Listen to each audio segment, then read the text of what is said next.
I'm delighted to welcome back the absolutely legendary Operator Starsky, and I'm delighted also, well, delighted, and of course, there is an element of tragedy about it that we are speaking on the fourth anniversary of the war. We're entering the fifth year of Russia's full-scale invasion, but let's not forget this is not the fifth year of war. This is the 11th year of war because Russia invaded in 2014. We mustn't forget that this has been going on for many people in Ukraine, even if they're in their 30s. This will be going on for a third of their lifetime.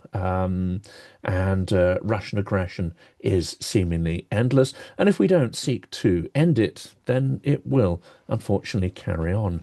Operator Starsky, welcome back. Hello, my friend. Hello. As always, it's a privilege to be on your channel, and you're absolutely right. We're facing full 12th year of Russia's hybrid invasion that started in 2014. That's 12 years of being in the fight, and that's literally 10 years of my life spent as well in the Ukrainian military. So That's and that's given you're 24, that's half your life there, OS. yeah, something like that. But on the other hand, the very fact that we can talk about this today and we can go to places like Bucha and Irpin and see what happened there, and the fact that Russians are not there anymore is something that proves that the Russian 3-day special military operation didn't really go according to the plan. And that's important because I've now had the chance to visit Irpin, Bucha, Hostomel, and other places further out east where Izum and so on, where terrible crimes have been uncovered. I fear that many in the West have forgotten, if indeed they ever internalized that. I imagine, however, it's different for Ukrainians, and many people ask, well, how do people carry on even though they're exhausted? And there are so many articles that have come out focusing on exhaustion. People are starting to realize that using the phrase resilience is starting to sound a little bit like an insensitive kind of topic. If we sort of impose, oh, Ukraine's marvelous, they're so resilient. But it seems that every Ukrainian has internalized the lessons of Butch and Hostomel. Every Ukrainian knows what happens under occupation and what would happen if Russia was allowed to proceed further. I mean, could you go into that detail, but also the pain of realizing that so many foreigners have not learnt that lesson, and indeed that lesson has maybe even slipped from their minds? First of all, there's a lot of things you can get accustomed to. There's a lot of things that you can get used to, and to some things it's easier to get used to. Others take a lot more effort. So when you look at the destruction caused to Ukrainian civilians, Ukrainian citizens who lost their homes, lives, and relatives, children, that is something you usually cannot get used to. But living in the wartime, that is something you can actually survive through. Right. And Ukrainian society unfortunately adapted to this, or fortunately though, because we can still fight. But the very fact that the whole world is currently enjoying the peaceful life while Ukrainians have to go to the bomb shelters for 4 years already, and they have to make sure they have their emergency backpacks fresh and full of stuff. That is, of course, something very, very hard to imagine for people living outside Ukraine, even though we have a lot of footage coming from Ukraine. But still, people tend not to think about things that are not convenient. All right. But speaking of the people from outside Ukraine, speaking of the foreigners, seriously hard to call them foreigners because, again, there are so many people still supporting us. Speaking of them, we should also remember about the foreign military, right? People who came to Ukraine from other countries, sacrificing everything they had, and they decided to help Ukrainians fight, bring their experience, bring their supplies, bring their military and humanitarian supplies to Ukrainian civilians, citizens, and also Ukrainian military. And I cannot say that everyone forgot about Ukraine, because the mere fact that so many people from other countries sacrificed their lives fighting for our country, that's another confirmation that Ukraine is not defeated, Ukraine is still in the fight, and Ukraine is still being supported by the whole world, while nobody wants to stand with Russia even today in 2026, despite their huge informational warfare. We can still see that the civilized countries still support Ukraine, and that's very important. It feels, unfortunately, that we're still living the slogan which many Western politicians adopted at the start of the war, which is as long as it takes. And in the first year of the war, I'm not sure that many of us saw a problem with that phrase. It has become blatant, I think, now that that phrase masks the fact that Western leaders have no solution to this. They have no real understanding of Putin and Russia. They absolutely have no strategy to force an outcome or to convince Putin that the cost of war is a greater existential threat to his regime than a continuation of war. And I think that is a calculation that several people who sort of understand Russia well have actually talked about, and that is the singular failure of Western policy. And in some respects, they're failing in different ways. The Western Europeans are pouring money in, but it's not aligned with objectives, so it's not going to work. They're not closing the loopholes of the shadow fleet, even though their rhetoric is generally correct. Biden was failing in his own way, and now Trump is failing in a different way. But it all ladders back to the same thing: as long as it takes, but not whatever it takes. I agree with you. Yesterday I've been to Cafe Kyiv in Berlin. It's a huge annual event that takes place in the German capital, where you can see a lot of innovators, a lot of drone manufacturers, a lot of activists, politicians, think tanks, military veterans gathering in the same spot and finding new solutions, all right, new solutions for the Russian problem. And of course, the main thing we all agree on is that if you want to remove the Russian problem, basically you have to make Russia disappear, and that's the only way. All right, the only way to make the world a safer and better place. But it's very motivating, actually. It's very motivating and inspiring to see such things actually happening, because when you feel burnout, when you feel tired, when you are overwhelmed by the Russian narratives coming from all around the social media, you gotta meet with other people, and you can see that there's like 3,000 different activists and think tanks and people who create drones and people who speak to the society in different countries, not only in Germany. That's very, very motivating and inspiring and really, really cool. But one thing we all agreed on yesterday during the numerous panels, actually, we all agreed on one thing, is that in order to actually destroy our enemy and in order to win the war, make Europe a safer place, we all need political will. And this is something we still don't have, unfortunately, something the decision makers, the governments still don't have. When you look at Mr. Rutte, for example, that's one of the examples why we still don't have the necessary level of air defense, of protection for our skies over the European countries, European capitals, why we don't have the necessary means to fight against the Russian narratives in the European space, and why we don't have the necessary level of readiness to fight against the hybrid Russian war, because I'm not sure that even Mr. Rutte, being a chief of NATO, really understands that Russia will not be fighting in the convenient way. They will be fighting using their hybrid measures like they always do.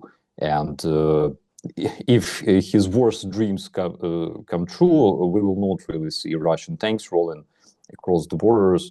We will see little green men, thousands of drones, cyber attacks, all that stuff that you cannot really react to using the conventional military solutions, all right?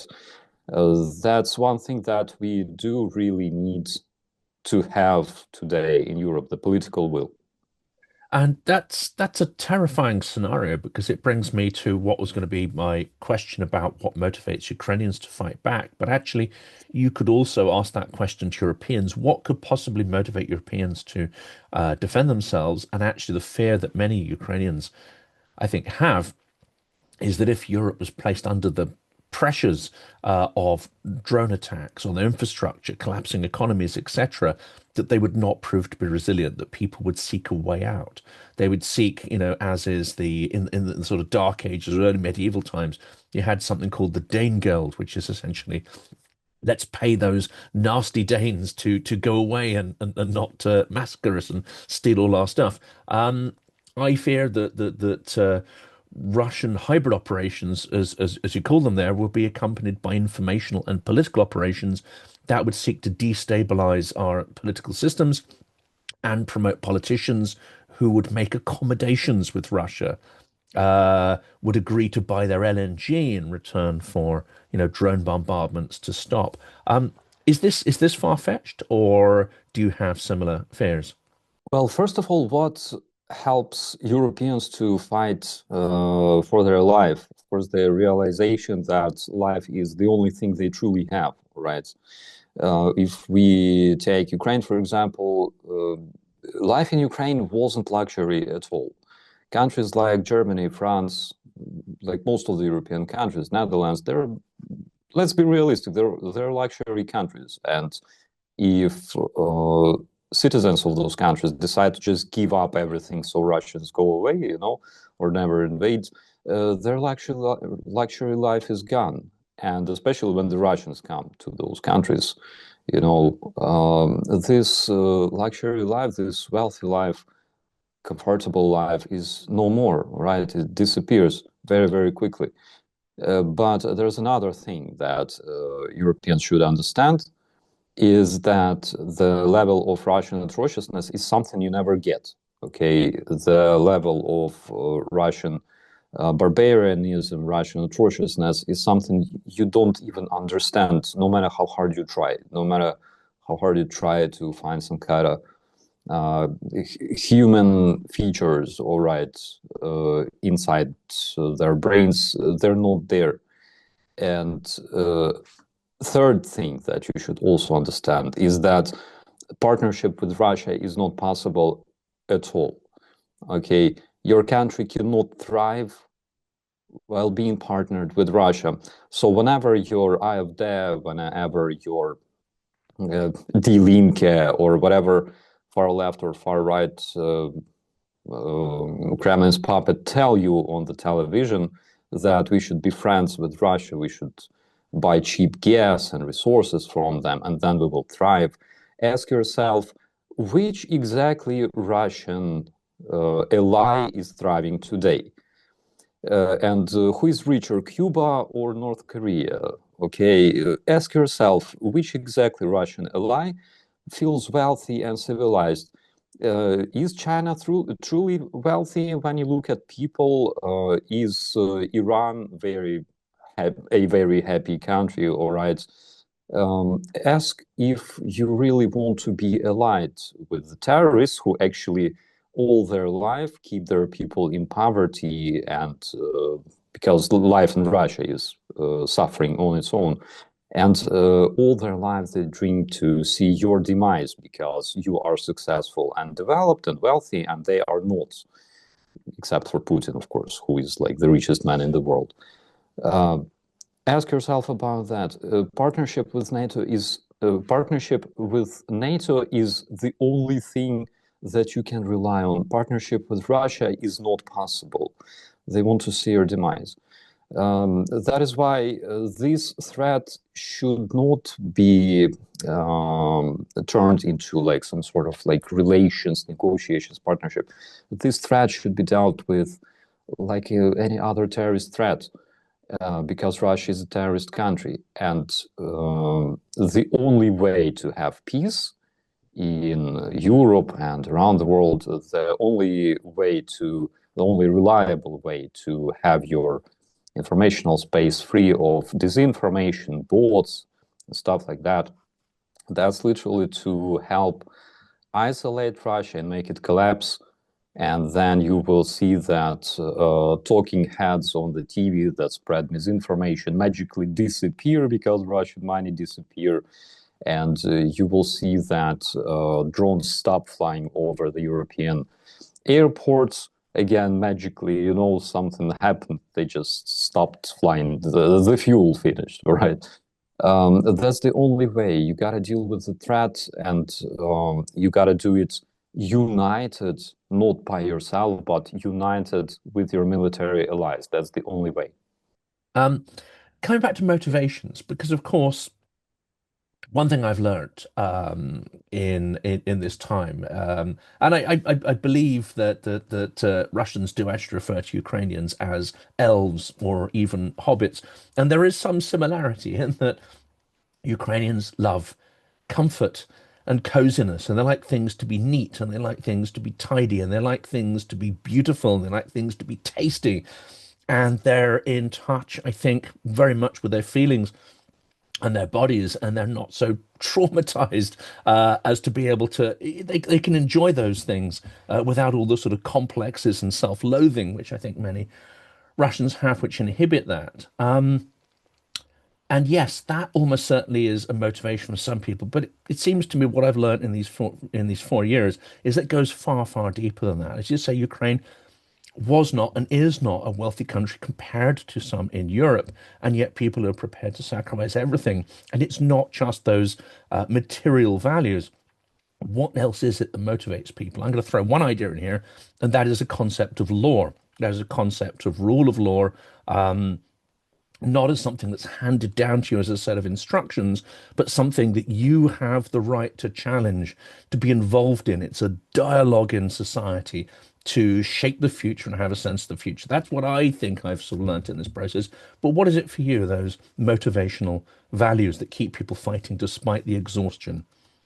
So the very fact that Ukraine wasn't a luxury country doesn't mean, of course, that we didn't have culture. Because when you read different classical Ukrainian poets and writers, you always have this image of cherry orchard surrounding the Ukrainian house, and kids playing outside, bugs, buzzing over those cherries, and everything's fine.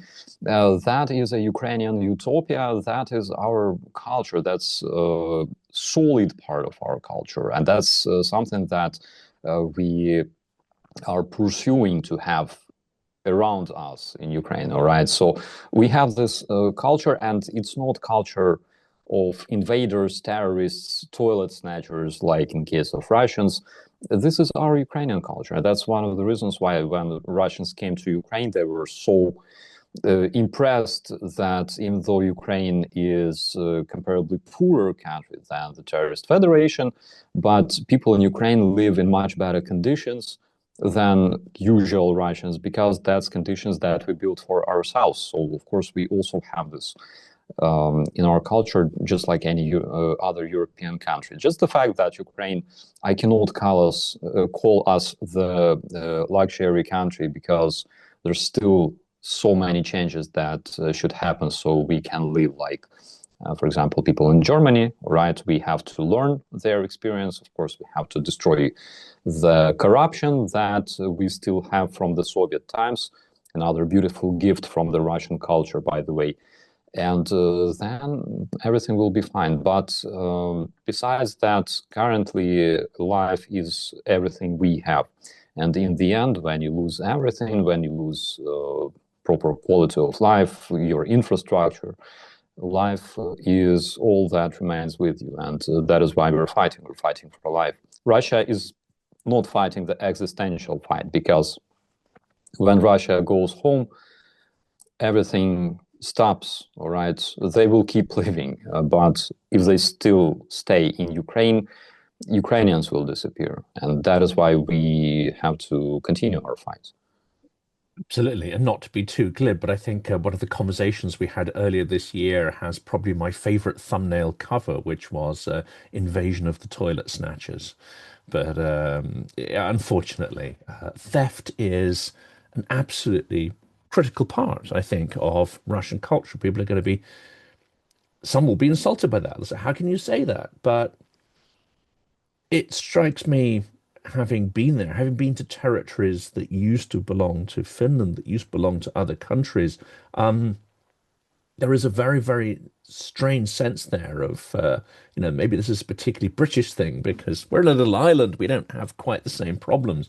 Although when you go to the border of Scotland and England, you do get that sense of shifting, territorial claims and slightly sometimes merging sort of cultures and architectural styles.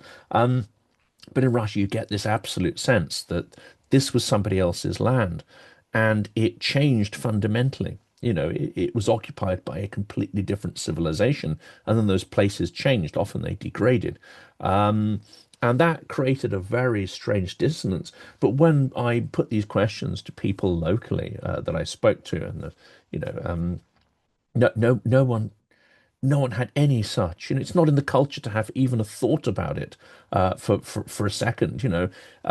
It belonged to someone. You took it, you killed them, or they had to flee. Well, that's it. That's entirely normal.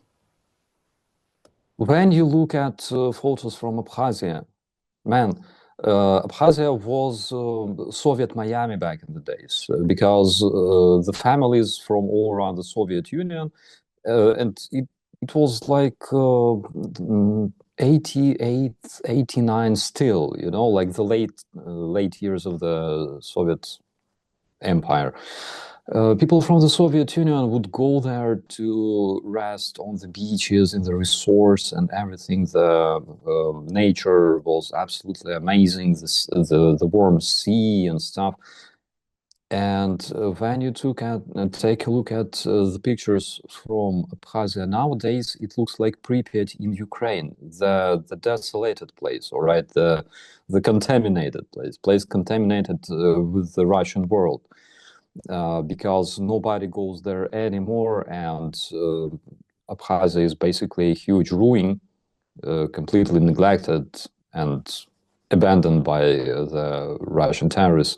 Same with South Ossetia, same with, I don't know, check out Kuril Islands, all right?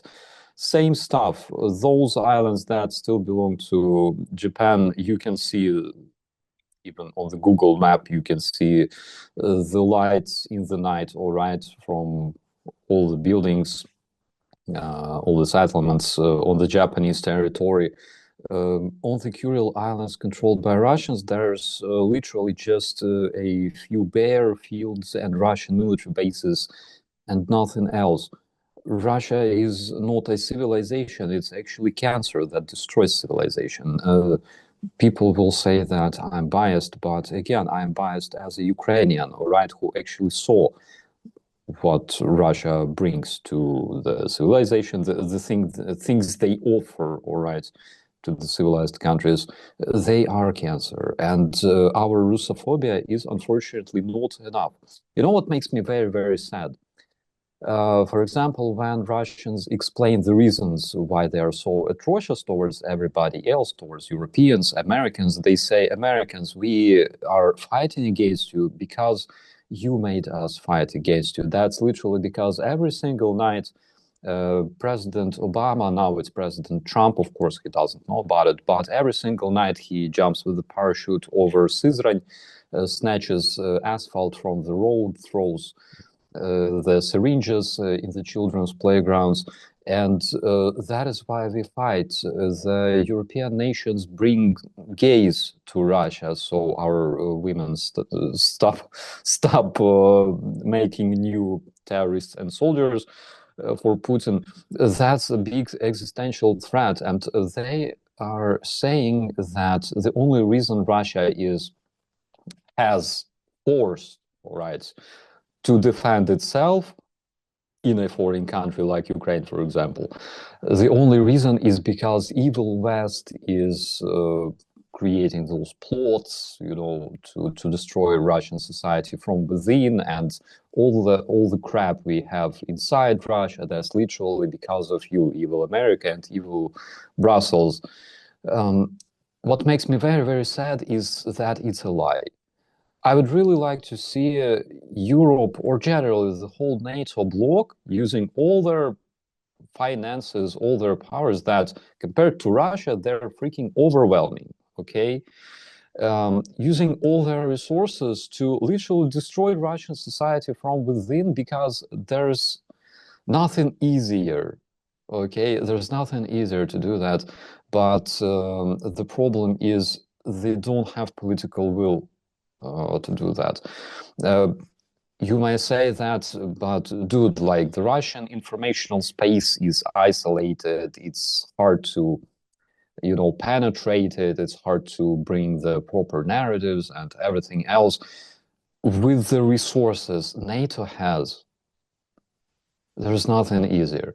There's nothing easier than winning the informational warfare against Russia with the resources NATO has. You know why?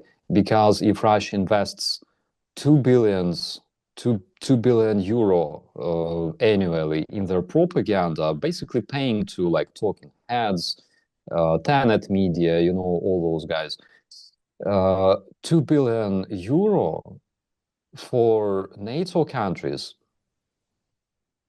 that's like one atom, all right?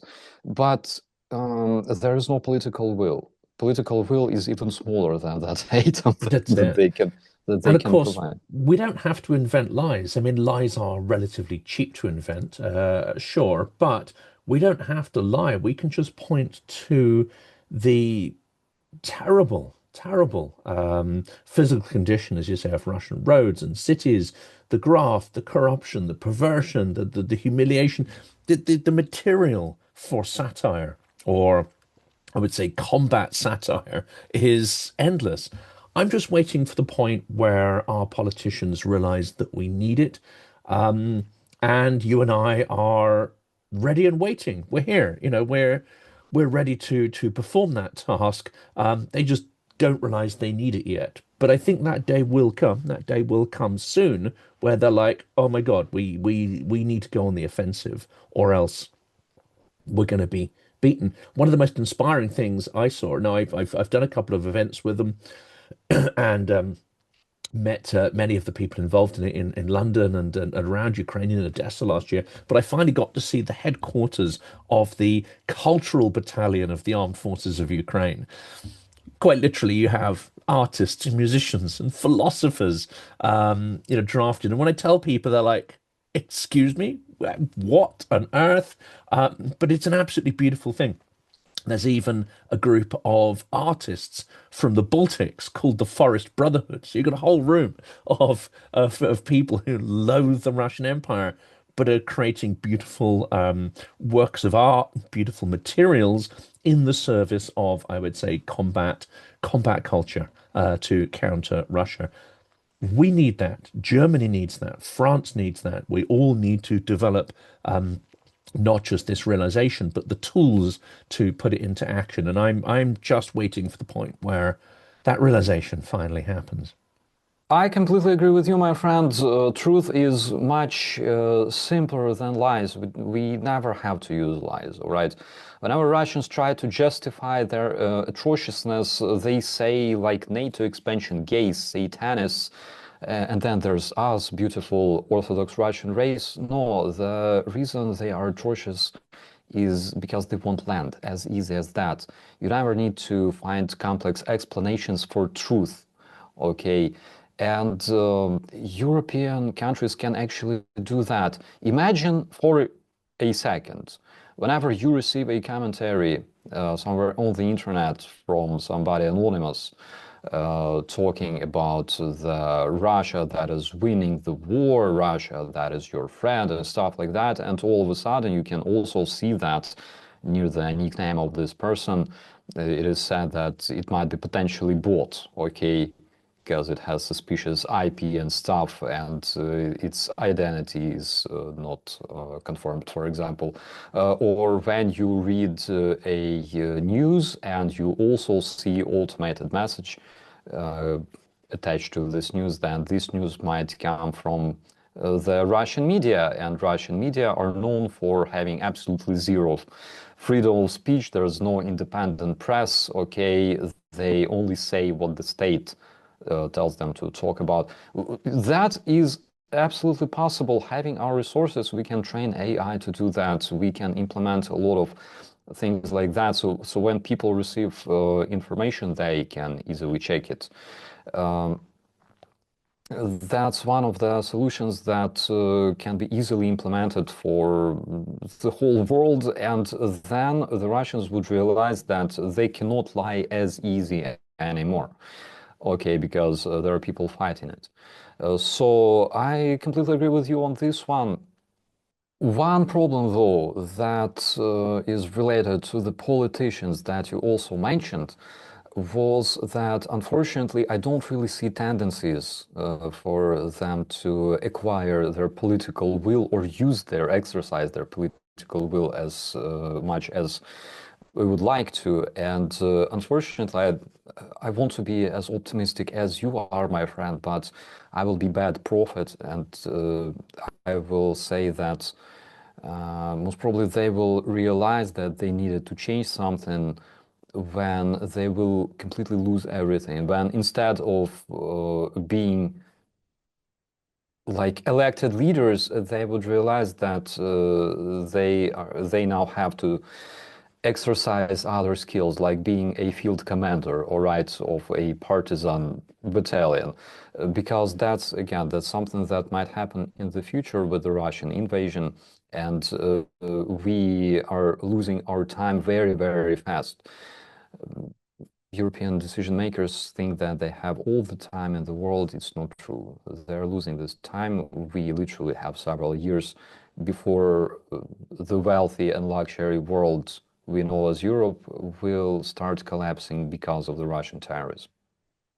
I fear that's correct. I also fear this idea, which many Ukrainians have articulated to me, including in conversations with people like Maria Berlinska, Lyuba Shevchevich, who are obviously, very ahead of the curve, even in Ukraine on some of this stuff. I fear that unless people have, as you say, the combat experience, unless they have drones falling on their heads, it will not compel them to start thinking about these things. And then, as you say, it's a lot of time will have been lost. And as we approach the as we get into the fifth year of the war, of course, we can fervently hope that we're not here in a year's time and that the Russian Empire will have finally imploded in the next year.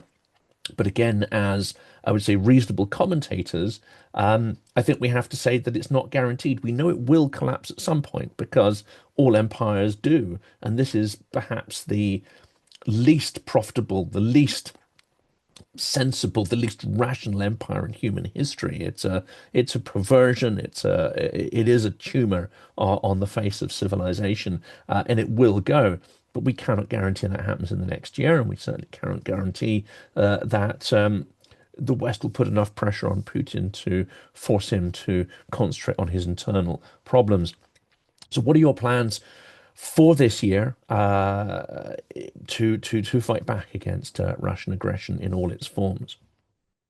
First of all, the only reason we cannot guarantee that Russia collapses is because we don't do enough for Russia to collapse. Me, on my channel, I can guarantee that if you are fighting against white Nazi, if you're fighting against far left communist plague, if you're fighting against um, corrupted oligarchs who love little children and stuff like that, you will find support on my channel, and we will be speaking the same language. If you're looking for a place to debunk Russian disinformation or learn how to do that, you can find it on my channel as well, and that is something that I can guarantee, all right? I can guarantee a good laugh. If you want to laugh on Russian innovations, all right, provided by the Innovative Center of Skolkovo in Ust-Pizduysk, you can also laugh about that. I can guarantee. I cannot guarantee that Russia collapses because, unfortunately, I don't do enough for that as well. But my plan is to contribute to this absolutely honorable cause of debunking Russian disinformation. And also the very fact that I'm currently based in Europe is because I want to help Europeans prepare for, unfortunately, something that is inevitable, right? Because Russia will invade. 100% Russia will invade in a non-conventional way using their hybrid tools, and I want to help Europeans prepare because unfortunately Ukraine is already on fire. In Europe, you still have a chance to not let it happen. Okay, and that is why I'm here. That's also my plan for 2026, 2027, to help European people prepare, to help them understand what to have in their emergency backpacks, to help them to understand how to act during the air strikes or drone strikes, what to do in case you have some suspicious green man on your streets. So basically, my mission is to help my European family to prepare just like we prepared in Ukraine and faced the first day of the full-scale Russian invasion, knowing what to do. So that's my plan. That is an incredibly worthy plan to dedicate yourself to, and I, along with I think everyone else in this audience, are very appreciative that we have someone like Operator Starsky and someone who has the clear sight to prepare for what is coming. Well, that's it for this short anniversary episode. Good luck with everything you're doing today on this both tragic but also I also, get energy from the fact that Ukraine is still resisting, that it's fighting not for the sake of resilience, but fighting for absolutely intrinsic values that are foundational to our civilization, and that people are prepared to put their lives on the line, put everything on the line to ensure that these values don't die in darkness. That I still find uplifting, I have to say, despite the trauma and tragedy of this anniversary. OS, thank you. Thank you so much. Thank you so much, my friend. Be safe.